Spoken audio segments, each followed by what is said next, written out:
Hello दोस्तों, स्वागत है आप सभी का हमारे YouTube channel Sunday study point पे। तो आज का टॉपिक जो हमारा है यूजीसी नेट पेपर वन से क्वेश्चन लेकर आए आपके लिए 6 नवंबर 100 अभिवृत्ति संबंधित महत्वपूर्ण प्रश्न है। तो वीडियो को लाइक और शेयर जरूर कर दीजिए और चैनल पर नए हैं चैनल को सब्सक्राइब कर लीजिए। तो चलिए दोस्तों, आज का जो हमारा पहला प्रश्न है, सोशियोग्राम तकनीक का प्रयोग किया जाता है व्यावसायिक रुचि के अध्ययन के लिए, पेशेवर क्षमता के अध्ययन के लिए, मानवीय संबंध के अध्ययन के लिए, उपलब्धि प्रेरणा के अध्ययन के लिए। तो इसमें सही आंसर क्या हो जाएगा? सब आंसर दें।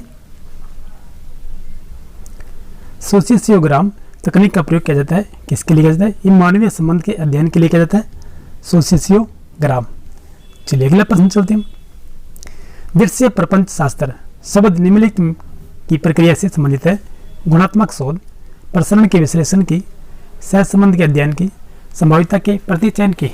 तो सही आंसर क्या हो जाएगा? दृश्य प्रपंच शास्त्र जो शब्द है ये निम्नलिखित की प्रक्रिया से संबंधित है। तो राइट आंसर हमारा ऑप्शन नंबर सी हो जाए, ये सहसंबंध के अध्ययन की प्रक्रिया से संबंधित है ये। चलिए अगला प्रश्न हमारा, एक चिकित्सक ने डेंगू बुखार की 2 औषधियों की सापेक्षिक प्रभावशीलता का अध्ययन किया, उसके शोध को वर्गीकृत किया जाएगा वर्णनात्मक सर्वेक्षण के रूप में, प्रयोगात्मक शोध के रूप में, व्यक्तिगत अध्ययन के रूप में, निर्जाति वर्णन के रूप में। तो सही आंसर क्या हो जाएगा? एक चिकित्सक ने डेंगू बुखार की 2 औषधियों की सापेक्षिक प्रभावशीलता का अध्ययन किया है, तो उसके शोध को वर्गीकृत किया जा सकेगा, ये प्रयोगात्मक शोध के रूप में किया जाएगा। चलिए अगला प्रश्न नंबर, निम्नलिखित चरों में से किसे परिमाणात्मक रूप में अभिव्यक्त नहीं किया जा सकता? सामाजिक आर्थिक स्तर, वैवाहिक स्तर, संख्यात्मक अभिक्षमता, पेशेवर अभिवृत्ति। तो सही आंसर क्या हो जाएगा? निम्नलिखित स्वरों में से किसे परिमाणात्मक रूप में अभिव्यक्त नहीं किया जा सकता? ऑप्शन नंबर बी जो हमारा सी आंसर हो जाए, ये वैवाहिक स्तर को।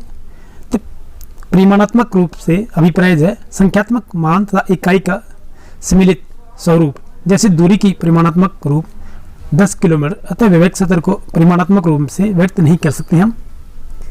चलिए अगला प्रश्न जो हमारा, संचार की अंतर संबंधित श्रृंखला में विद्यमान मीडिया में बिंदुओं का किस रूप में जिक्र किया जाता है? नेटवर्क मीडिया, संयोजी मीडिया, ग्रंथिल मीडिया, बहुमीडिया। तो इसका सही आंसर क्या हो जाएगा? संचार की अंतर संबंधित श्रृंखला में विद्यमान मीडिया में बिंदुओं का किस रूप में जिक्र किया जाता है? ये नेटवर्क मीडिया के रूप में। ऑप्शन नंबर ए जो हमारा सही आंसर हो जाएगा। जनसंचार के सूचना कार्य का वर्णन किस रूप में किया जाता है? वितरण, प्रचार, निगरानी या विचलन। तो सही आंसर क्या हो जाएगा? जनसंचार के सूचना कार्य का वर्णन किस रूप में किया जाता है? ये निगरानी के रूप में किया जाता है। ऑप्शन नंबर सी हमारा सही आंसर हो जाएगा। अतुल्यकालिक माध्यम का उदाहरण कौन सा है? रेडियो, टेलीविजन, फिल्म या समाचार पत्र। अतुल्यकालिक पूछा गया, समाचार पत्र हो जाएंगे। ऑप्शन नंबर डी हमारा सही आंसर रहेगा। संचार में गुणार्थक शब्द कौन से हैं? सुस्पष्ट, अमूर्त, सरल या सांस्कृतिक। तो इसका राइट आंसर क्या रहेगा? संचार में गुणार्थक शब्द कौन से हैं? ये कौन से हो जाएंगे? ये सांस्कृतिक हो जाएंगे। ऑप्शन नंबर डी जो सही आंसर रहेगा हमारा। संदेश के नीचे संदेश को क्या नाम दिया जाता है? अंतःस्थापित ग्रंथ, आंतरिक ग्रंथ, अंतः ग्रंथ या उपग्रंथ। तो इसका सही आंसर क्या हो जाएगा? संदेश के नीचे जो संदेश को क्या नाम दिया जाता है? ये उपग्रंथ नाम दिया जाता है, जिसे सब टेक्स्ट कहते हैं। अनुरूप जनसंचार में कहानियां स्थितिक होती हैं, गत्यात्मक होती हैं, अन्योन्य क्रियात्मक होती हैं या अन्वेषणात्मक होती हैं। इसका सही आंसर क्या हो जाएगा? अनुरूप जनसंचार में कहानियां कैसी होती हैं? स्थितिक होती हैं। ऑप्शन नंबर ए जो हमारा सही आंसर रहेगा। दिए गए पहले अक्षर युग्मों में एक विशेष संबंध है, इस संबंध के आधार पर दूसरे अक्षर युग्मों के लिए निम्न में से उचित विकल्प का चयन कीजिए। ए हमारा 1 पर होगा और एफ हमारा 6 पे होगा, आई हमारा 9 पे है और के हमारा 11 पे है।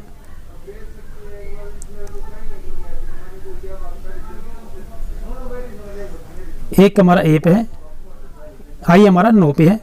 तो इस पर +8 हो रही है हमारे। F हमारा 6 पे है, तो K हमारा 11 पे है, तो इस पर 6 + 5 11 हो रहे हैं। तो इस पर L हमारा 12 पे है, तो P जो हमारा 20 पे है, L 12 प्लस क्या होंगे 8, तो 20 हो जाएंगे। 20 पर हमारा T हो जाएगा। क्या वो हमारा 17 पे है, +5 करेंगे तो हमारा 22 हो जाएगा, जो V पर है। तो राइट आंसर हमारा TV हो जाएगा। चलिए अगला प्रश्न जो हमारा, शब्द युगम ऑलवेज नेवर में संबंध को समझिए तथा निम्न में से उस शब्द युगम को पहचानिए जिनमें वही संबंध हो। अक्सर विरले हैं, बहुधा यदा कदा, सदा बहुधा, सविराम, यूं ही स्यों से। तो इसका राइट आंसर क्या हो जाएगा? शब्द युगम ऑलवेज कि फिर भी यानी और कभी नहीं, तो संबंध को समझिए तथा निम्न में से उस शब्द युगम को पहचानिए जिनमें वही संबंध हो। तो इसका राइट आंसर जो हमारा ऑप्शन नंबर सी हो जाए, यदा कदा यानी सदा और बहु, सॉरी ऑप्शन नंबर बी जो हमारा सी आंसर रहेगा, बहुधा और यदा कदा। चलिए अगला प्रश्न चलते हैं हम। निम्न श्रेणी में त्रुटिपूर्ण संख्या को पहचानिए।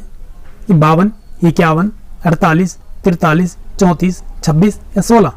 तो 27, 34, 43 में से और 48 में से कौन सी जो संख्या होगी जो त्रुटिपूर्ण है? ये पहले एक माइनस हो रहा है, -1 हो रहा है, फिर -2 हो रहा है, देखिए -3 हो रहा है, पहले 52 से 51, 51 से 48, फिर हमारा 5 हो रहा है, फिर हमारे देखिए 9 हो गए हैं, फिर हमारे 7 हो गए हैं, फिर हमारे 11 हो गए। इसमें से मिस्टेक जो कौन सी में है? देखिए 9 नहीं आएगा, यहाँ पर 7 आएगा। 43 में से 7 गए, हमारा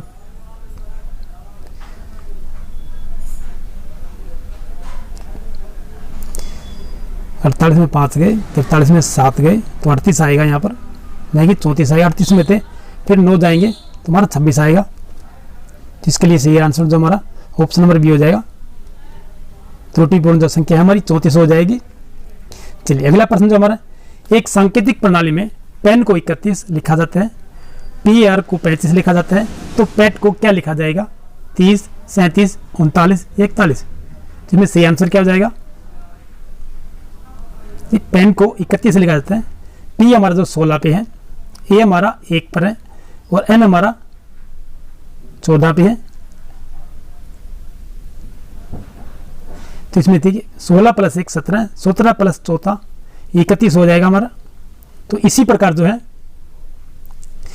P हमारा 16 पे, A हमारा 1 पर है और R हमारा 18 पे है, तो 35 हो रहा है टोटल।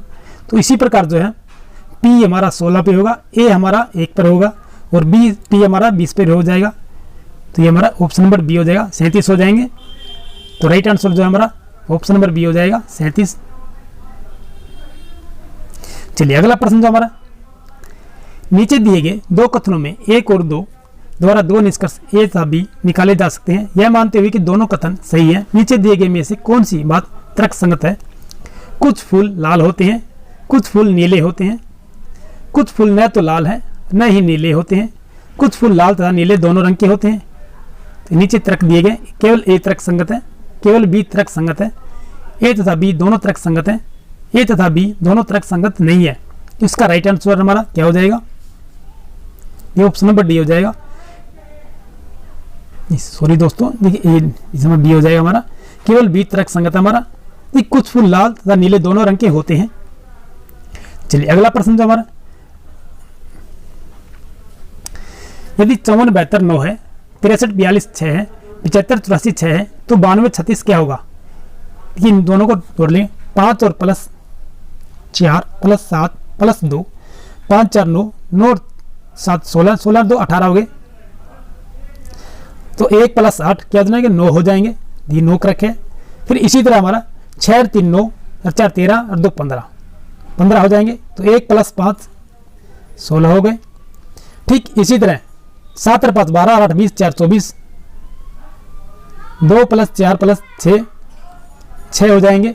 तो इसी प्रकार 9 और 2 11 और 3 14 और 6 20 20 हो जाएंगे। तो 2 + 0 हमारा 2 हो जाएगा। तो ऑप्शन नंबर ए जो हमारा सही आंसर हो जाएगा।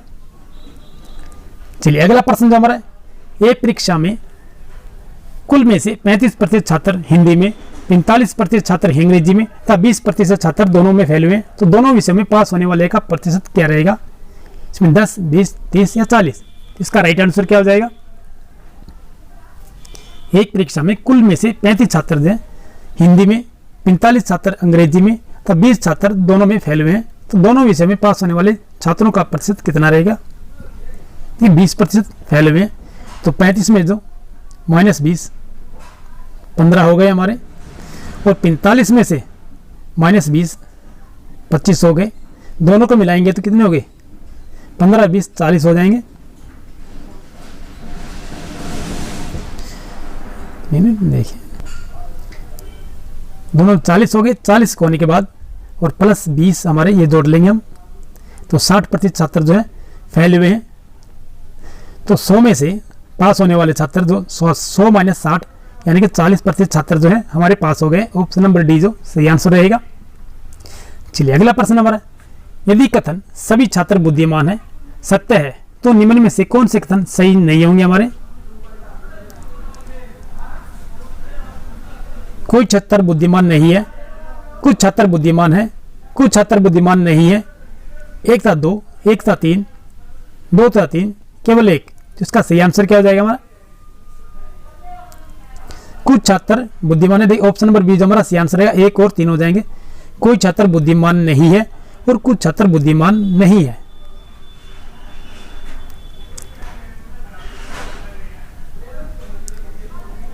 चलिए अगला प्रश्न हमारा, ऐसा तर्क जिसमें हम किसी विशिष्ट कथन से प्रारंभ करके एक सार्वभौमिक कथन के साथ समाप्त करते हैं को कहते हैं निगमनिक तर्क, आगमनिक तर्क, असामान्य तर्क, अनुबरातित तर्क। इसका सही आंसर क्या आ जाएगा?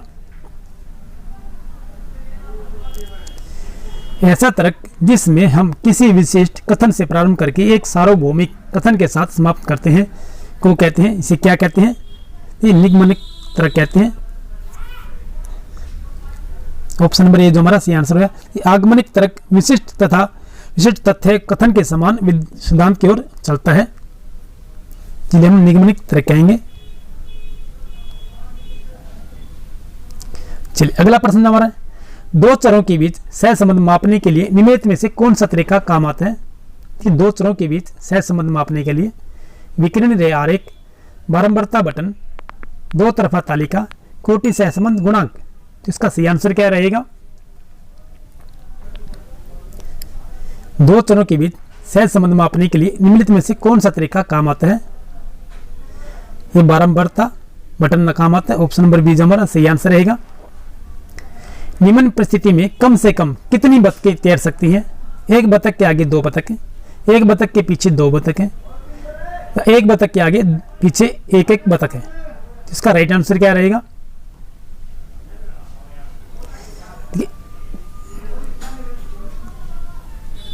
एक बतख के आगे 2 बतख हो गई, फिर एक बतख के पीछे 2 बतख हो गई, एक बतख के आगे पीछे तो 2 एक बतख है। इसका सही आंसर हमारा ऑप्शन नंबर डी हो जाएगा। ये 3 बतख हो जाएंगी।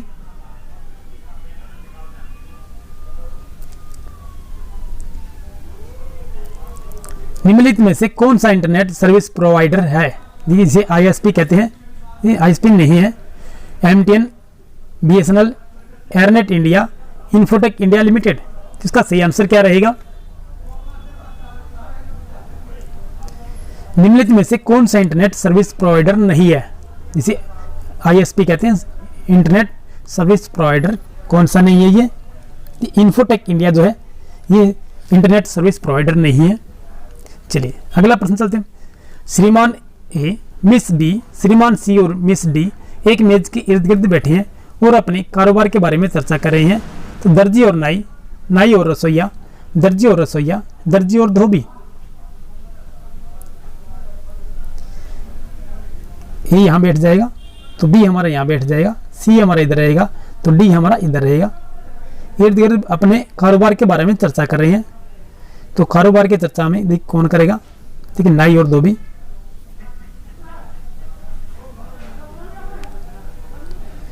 इसका C answer option number C है, दर्जी और रसोईया करेंगे अपने कारोबार के बारे में। तो ऑप्शन नंबर सी हमारा सी आंसर हो जाएगा।